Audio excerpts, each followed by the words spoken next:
മദ്യം കുടിച്ചു കഴിയുമ്പോൾ അല്ലെങ്കിൽ ബ്രാൻഡി ആയിക്കോട്ടെ, വിസ്കി ആയിക്കോട്ടെ, കള്ള് ആയിക്കോട്ടെ, ഏത് തരം ഫോമിലുള്ള ആൽക്കഹോൾ നമ്മൾ കഴിച്ചു കഴിയുമ്പോൾ നമ്മൾ ഒരു കെമിക്കലിനെ നമ്മളുടെ ബ്രെയിനിൽ എത്തിച്ച് കൊടുക്കുകയാണ്. അങ്ങനെ ഒരു കെമിക്കൽ നമ്മൾ പുറത്തു നിന്ന് ബ്രെയിനിൽ എത്തിച്ചു കൊടുക്കുമ്പോൾ അവിടെ നിലവിൽ ബ്രെയിനിൽ ഒരു സ്പേസ് ഉണ്ട്. അതിൻ്റെ പേര് ഡോക്കിംഗ് പോട്ട്സ് എന്നാണ്. നമുക്കറിയാം നാഡീവ്യൂഹങ്ങൾ. അവിടെ നോർമൽ ബ്രെയിൻ കെമിക്കലുകൾ നിലവിലുണ്ട്. അപ്പോൾ പഴയ നിലവിലുള്ള ബ്രെയിൻ കെമിക്കലും പുതിയതായി നമ്മൾ എത്തിച്ചു കൊടുക്കുന്ന ആൽക്കഹോൾ കെമിക്കലും തമ്മിൽ ഒരു മത്സരമുണ്ടാകുന്നു. നമുക്കറിയാം അത് നെർവ് സെൽസിൽ അല്ലെങ്കിൽ നമ്മുടെ ഞരമ്പുകളുടെ സെല്ലുകളിലാണ് ആ പരസ്പരം മത്സരം ഉണ്ടാകുന്നത്. അപ്പോൾ മദ്യമെന്ന അഡിക്റ്റീവായിട്ടുള്ള കെമിക്കൽ സാധാരണ നമ്മുടെ ബ്രെയിനിലുള്ള നോർമൽ കെമിക്കലിനേക്കാൾ ശക്തനാണ്. അതുകൊണ്ട് തന്നെ മത്സരത്തിൽ വിജയിക്കാനായിട്ട് ഇവർ വല്ലാതെ കൂടുതൽ ശക്തമായി പ്രവർത്തിക്കും നമ്മൾ ഒഴിച്ചു കൊടുക്കുന്ന മദ്യം. അങ്ങനെ അവർ നമ്മുടെ നാഡീവ്യൂഹത്തിലെ ഞരമ്പുകൾക്കിടയിൽ ഒരു ഫയർ ഉണ്ടാക്കുകയും അങ്ങനെ നമുക്ക് ഈ രണ്ട് മത്സരങ്ങൾ സംഭവിക്കുമ്പോഴാണ് അതിനിടയിലാണ് നമ്മൾ ഹൈ ആവുന്നത്, അല്ലെങ്കിൽ നമുക്ക് പൂസാകുക എന്നൊക്കെ നമ്മൾ മലയാളത്തിൽ പറയുന്നത്. ഇങ്ങനെ മദ്യാസക്തനായ ഒരാൾ വീണ്ടും വീണ്ടും കുടിച്ചുകൊണ്ടിരിക്കുമ്പോൾ ബ്രെയിനിൽ രണ്ട് കാര്യങ്ങൾ സംഭവിക്കുന്നു. ഒന്ന്, നോർമൽ കെമിക്കൽ, അതായത് ബ്രെയിനിൽ സാധാരണ നിലയിൽ പ്രവർത്തിച്ചുകൊണ്ടിരിക്കുന്ന അല്ലെങ്കിൽ പ്രൊഡ്യൂസ് ചെയ്തുകൊണ്ടിരിക്കുന്ന നോർമൽ കെമിക്കൽസ് പ്രൊഡക്ഷൻ ചെയ്യുന്നത് അല്ലെങ്കിൽ ഉൽപ്പാദിപ്പിക്കുന്നത് കുറയുന്നു. അതുപോലെ തന്നെ കൂടുതൽ നമ്മൾ ഈ ബ്രാൻഡിയോ മറ്റു മദ്യമോ നമ്മൾ ബ്രെയിന് കൊടുക്കുമ്പോൾ, നമ്മുടെ അഡിക്റ്റീവ് കെമിക്കൽ കൊടുക്കുമ്പോൾ മറ്റ് സാധാരണ കെമിക്കൽ പ്രൊഡക്ഷൻ ചെയ്യേണ്ടതിൻ്റെ ആവശ്യമില്ലാതെ ആ കട്ട് ബാക്ക് ചെയ്യുന്നു. അപ്പോൾ നമ്മുടെ അഡിക്റ്റീവ് കെമിക്കൽ കൂടുതലായി കടന്നു ചെല്ലുകയും നോർമൽ കെമിക്കലിനെ ഇല്ലാതാക്കുകയും അഡിക്റ്റീവ് കെമിക്കൽ കൂടുതലാവുകയും ചെയ്യുന്നു. ഇത് നമ്മളിൽ ചില ന്യൂറോൺസിനെ ബാധിക്കുന്നു. അങ്ങനെ അതിനെ അവിടെ ക്ലോസ് ചെയ്യുന്നു. അങ്ങനെ മദ്യാസക്തനായവൻ്റെ തലച്ചോറ് അല്ലെങ്കിൽ ബ്രെയിൻ നല്ലൊരു വ്യത്യാസം വരുന്നു.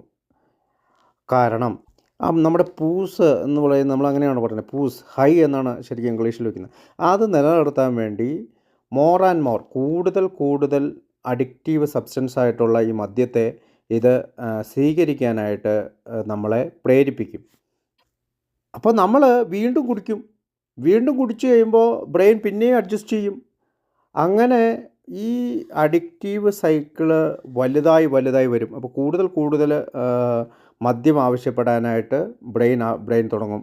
എപ്പോഴാണോ നമ്മൾ മദ്യപാനം നിർത്തുന്നത്, അല്ലെങ്കിൽ ഈ അഡിക്റ്റീവ് കെമിക്കൽ നമുക്ക് ബ്രെയിനിലേക്ക് കൊടുക്കുന്നത് നിർത്തുന്നത്, അപ്പോൾ നമ്മളുടെ നോർമൽ ബ്രെയിൻ കെമിക്കൽ, അതിൽ അവിടെ സാധാരണ നിലവിൽ ഉള്ള കെമിക്കൽ വീണ്ടും ചെറിയ തോതിൽ പ്രൊഡക്ഷൻ തുടങ്ങും. അങ്ങനെ പ്രൊഡക്ഷൻ തുടങ്ങുന്ന നോർമൽ കെമിക്കൽ വളരെ പെട്ടെന്ന് തന്നെ ആ ലെവലെത്തിക്കുകയല്ല. കാരണം നമ്മൾക്ക് ഓൾറെഡി അവിടെ ചില അഡിക്ഷൻ ലെവലിലുള്ള കെമിക്കൽ കിടക്കുന്നുണ്ട്. അപ്പോൾ അങ്ങനെ ഒരു ചെറിയ കാലതാമസം ഇത് വരുത്തും. അതായത് നോർമലിലേക്ക് എത്തിക്കാനായിട്ട്, അല്ലെങ്കിൽ പഴയ നിലയിലേക്ക് എത്തിക്കാനായിട്ട് ഒരു കാലതാമസം നടത്തും. ഇവിടെയാണ് നമുക്ക് വിത്ഡ്രോവൽ സിൻഡ്രോം ഉണ്ടാകുന്നത്.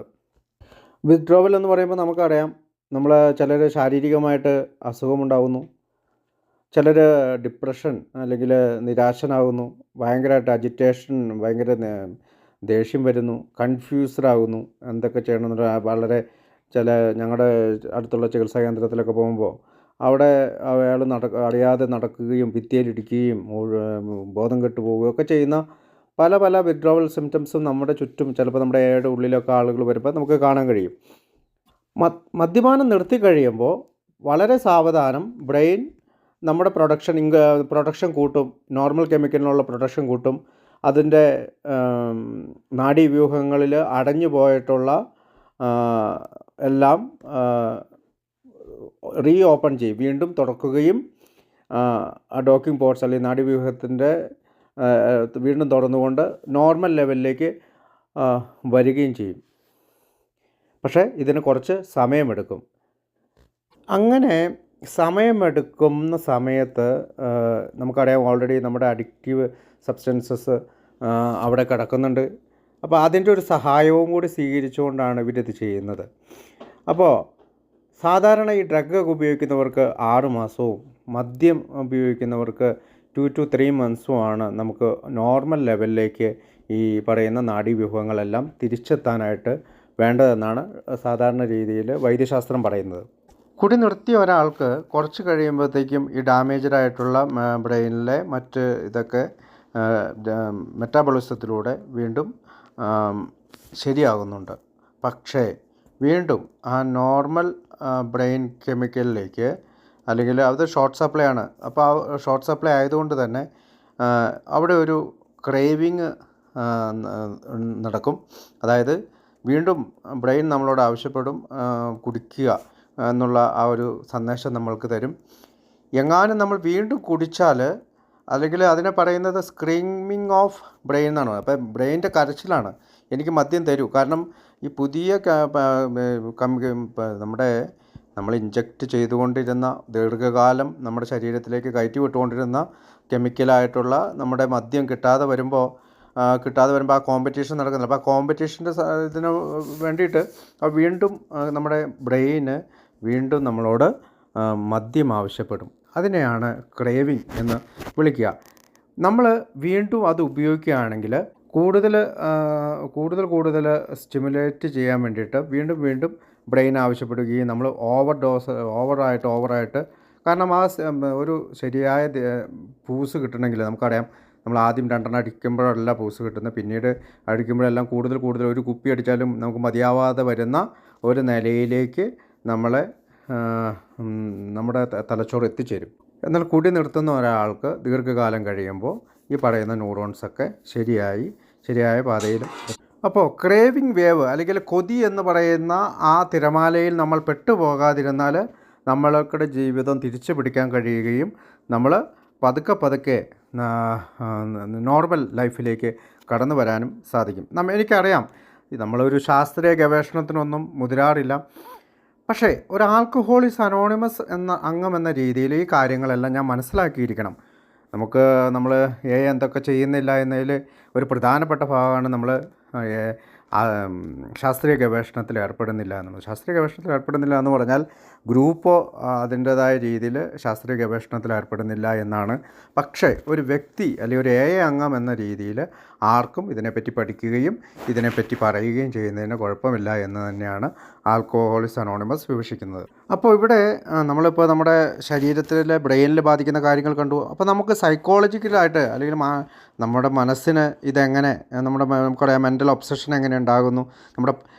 ഇവിടെ ഈ സമയത്തേക്കാണ് നമ്മുടെ വിൽ പവർ, നമുക്കൊരു മാനസിക ധൈര്യം അല്ലെങ്കിൽ വിൽ പവർ ഉണ്ടെങ്കിൽ ഇതൊക്കെ നിർത്താമെന്ന് പറയുന്ന കാര്യങ്ങൾ പോലും നമുക്ക് സാധിക്കാതെ വരികയും നമ്മുടെ മനസ്സ് വീണ്ടും മദ്യം വേണമെന്ന, അല്ലെങ്കിൽ എപ്പോഴെങ്കിലും ഒരു സാഹചര്യം ഉണ്ടാകുമ്പോൾ നമ്മളോട് കഴിക്കുക എന്ന് പറയുന്ന രീതിയിലേക്ക് ഈ അഡിക്റ്റീവ് കെമിക്കലിലേക്ക് ആവശ്യപ്പെടാനായിട്ട് നമുക്ക് തുടങ്ങും. അതിനെയാണ് മെൻ്റൽ ഒബ്സഷൻ എന്ന് വിളിക്കുക. കാരണം നമ്മൾ സ്ഥിരമായി പോകാറുള്ള ഒരു ബാറ് കാണുമ്പോൾ, അല്ലെങ്കിൽ സ്ഥിരമായി കുടിക്കാറുള്ള ഒരു കൂട്ടുകാരൻ്റെ വീട്ടിലെത്തിച്ചേരുമ്പോൾ, അല്ലെങ്കിൽ സ്ഥിരമായിട്ട് കമ്പനി കൂടുന്ന ഒരു കൂട്ടുകാരനെ കാണുമ്പോൾ, അല്ലെങ്കിൽ നമുക്ക് നെഗറ്റീവ് ഫീലിങ്സോ നെഗറ്റീവ് ചിന്തകളോ ഉണ്ടാകുമ്പോൾ, അങ്ങനെ കുടിക്കാലത്ത് ഉണ്ടാകുന്ന ശീലങ്ങളുടെ ഒരു ചങ്ങലകളുണ്ട്. നമ്മൾ എല്ലാ ദിവസവും ജോലി കഴിഞ്ഞ് വൈകുന്നേരം നമ്മൾ കുടിച്ചുകൊണ്ടിരുന്നവരാകാം, നമ്മൾ കൂട്ടുകൂടി കുടിച്ചുകൊണ്ടിരുന്നവരാകാം, ഒറ്റയ്ക്ക് ഒരു പെഗ് മേടിക്കുകയോ 2 പെഗ് മേടിക്കുകയോ ഒക്കെ കഴിച്ചുകൊണ്ടിരുന്നവരാകാം. അപ്പോൾ പിന്നെ 2 പെഗ് കഴിച്ച് കഴിയുമ്പോൾ വീണ്ടും സ്ഥിരമായി കുടിച്ചുകൊണ്ടിരുന്നവരാകാം. ഇങ്ങനെയുള്ള ആ ഒരു സിറ്റുവേഷൻസ് വീണ്ടും എപ്പോഴെങ്കിലും നമ്മുടെ തലയിലേക്ക് വരുമ്പോൾ നമ്മുടെ തലച്ചോറ് നമ്മളോട് പറയും കുടിക്കടാ. അതിനെയാണ് ക്രേവിങ് അല്ലെങ്കിൽ മെൻ്റൽ ഒബ്സഷനിലൂടെ നമുക്ക് ഈ ആസക്തി, ക്രേവിങ് എന്ന് പറയുന്ന കൊതി നമ്മളിലുണ്ടാകുന്നത്. അത് മദ്യത്തിൻ്റെ മണം കേൾക്കുമ്പോഴാകാം, അല്ലെങ്കിൽ നമ്മുടെ സിനിമകളിലോ സീരിയലിലോ എവിടെയെങ്കിലും പത്രത്തിൽ പോലും മദ്യത്തിൻ്റെ ഒരു ചിത്രം കാണുമ്പോഴാകാം, മദ്യക്കുപ്പിയുടെ ഒരു ചിത്രം കാണുമ്പോഴാകാം, നമുക്ക് വല്ലാതെ ദേഷ്യം വരുമ്പോഴാകാം, മറ്റുള്ളവരെക്കുറിച്ച് നിരാശ വരുമ്പോഴാകാം. ഈ സാഹചര്യങ്ങളെല്ലാം അതിജീവിക്കാനാണ് നമ്മൾ ആൽക്കഹോളിക്സ് അനോണിമസിൽ മരണം വരെ പോകണം എന്ന് സാധാരണ നമ്മുടെ പഴമക്കാർ പറയുന്നത്. അപ്പോൾ നമ്മൾ വളരെ നന്നായി തന്നെ ക്രേവിങ്ങിനെ കുറിച്ച് പഠിച്ചു കഴിഞ്ഞു. ഒരു മദ്യാസക്തനിൽ ക്രേവിങ് ഉണ്ടാക്കുന്ന പ്രശ്നങ്ങൾ പഠിച്ചു കഴിഞ്ഞു. ഇനി മുന്നോട്ടുള്ള യാത്രയിൽ നമുക്ക് ഇനിയും പഠിക്കാനുണ്ട്. നമ്മൾ ഈ ഓരോരോ മീറ്റിങ്ങിൽ പങ്കെടുക്കുമ്പോഴും മറ്റുള്ളവരോടൊക്കെ സംസാരിക്കുമ്പോഴൊക്കെ ഇതിനെക്കുറിച്ച് കൂടുതലായിട്ട് മനസ്സിലാക്കാനും ഇനിയും ഈ വിഷയങ്ങളെല്ലാം ഇവിടെ സംസാരിക്കാനും ഒക്കെ നമുക്ക് കഴിയട്ടെ എന്ന് പ്രാർത്ഥിച്ചുകൊണ്ട് ഞാൻ നിർത്തുന്നു. Thank you.